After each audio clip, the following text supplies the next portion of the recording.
Hi everyone, today I'm going to show you how to design a model for 3D printing using your Itero in the event that you don't have Itero Design Suite. Yeah, I would probably call my rep if you don't see this Itero Design Suite in your software on myitero.com, but some of the older models may not include it. So if that's the case, what we're going to do is go over to this button to export our file, and we're going to choose solid model with low profile base. So we'll click export. And that's essentially going to export a zip file, which as soon as that pops up, we're going to extract the files so they're usable.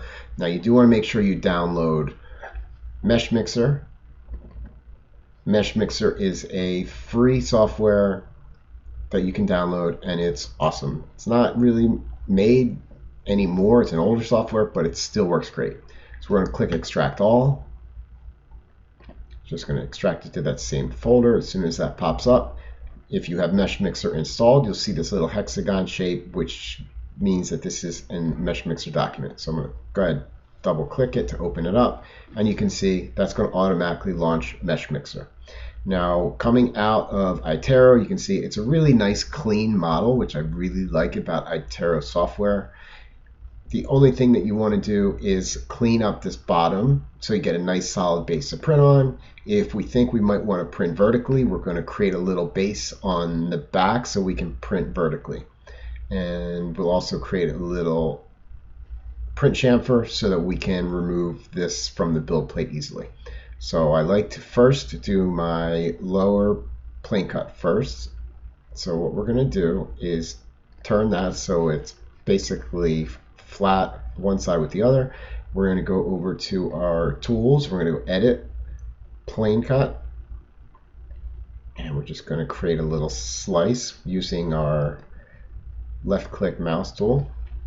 And you can see at this point anything that's transparent is going to be deleted. So we're going to hit that arrow to invert that, and we're going to look underneath to make sure we see a solid color. That is a printable file. If we come up, you can see sometimes as I'm scrolling through, you may see hollow areas like that. Once you see that hollow area, that is a non-printable file. So we're going to just go ahead and make sure we're nice and solid. Now, the reason we do that is number one, to give a solid base to print on, but also to preserve resin. So this is going to, you can see here, save us about 25% of the resin, which is also going to increase our print time because it's less layers. So I'm going to go ahead and accept that. Now that will print just like that. The issue is will be next to impossible to remove from the build plate if we don't do the print chamfer. So before I do the print chamfer, I'm going to do one more plane cut. And you can see that these teeth are proclined.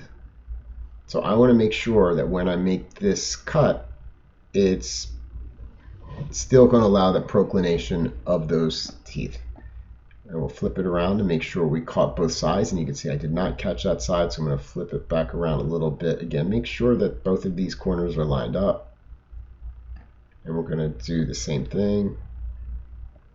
Again, just make a quick slice. And you can either be parallel or slightly at this angle.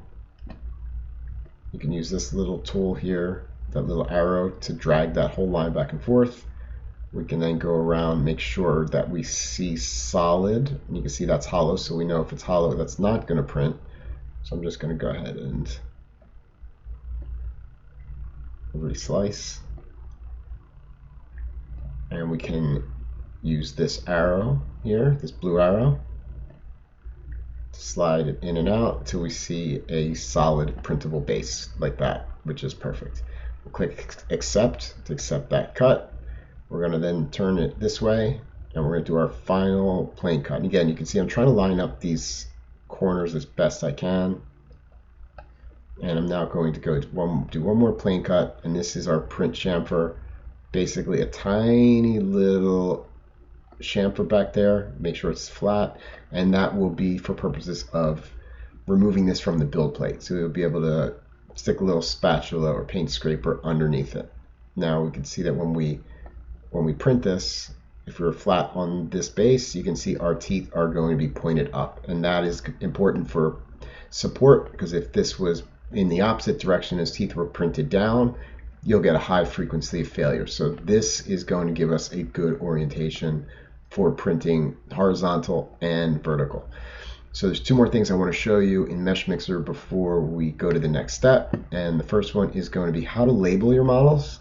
Meshmixer doesn't have a great way of like text per se, but it does have the ability to use a lot of really cool tools. So some of these tools basically are the brushes. You'll want to make sure you're in surface mode.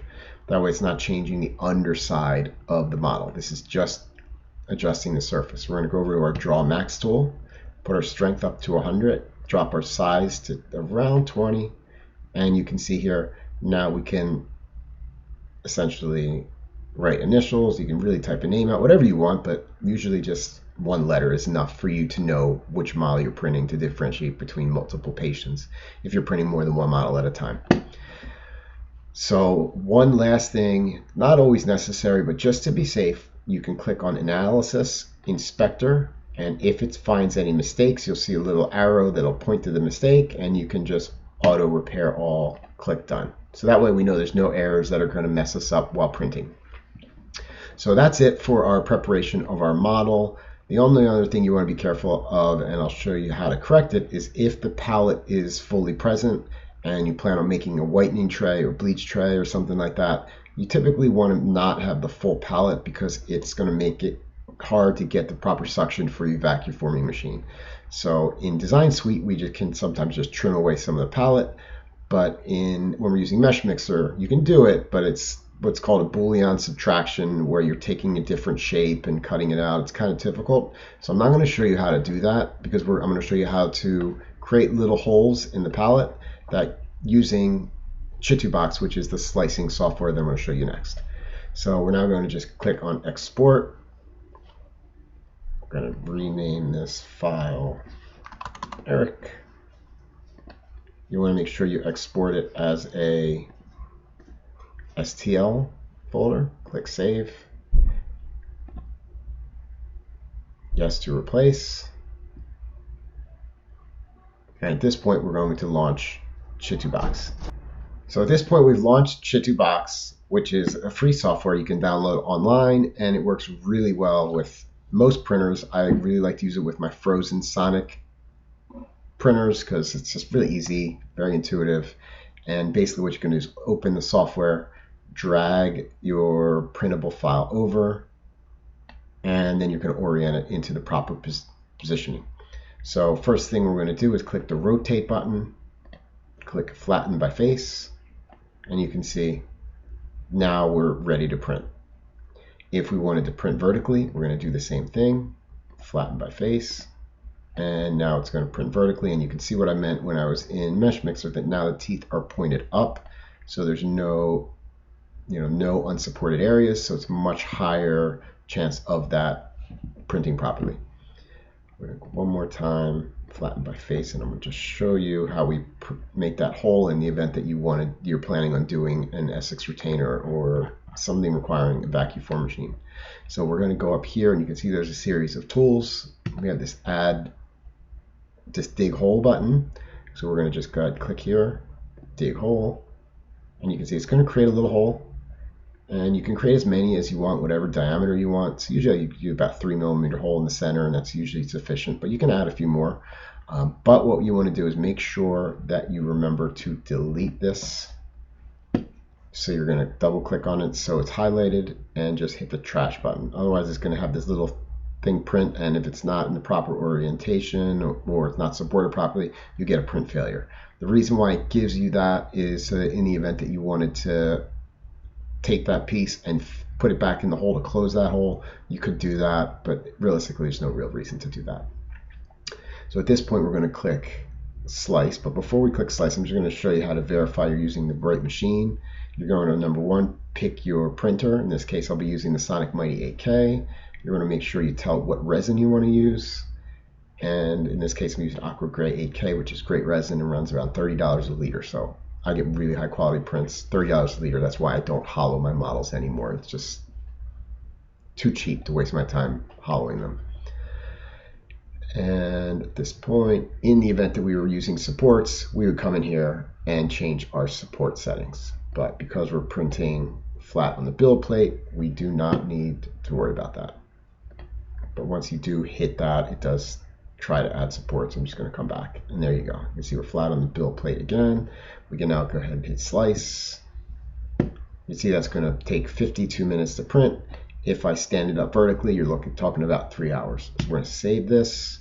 You're going to choose a USB and basically take that USB and plug it into your printer, and go ahead, you're good to go. 52 minutes, you have your print, and then you just got to wash it, cure it, good to go. So thanks a lot for watching. Hope this helps. Have a great day.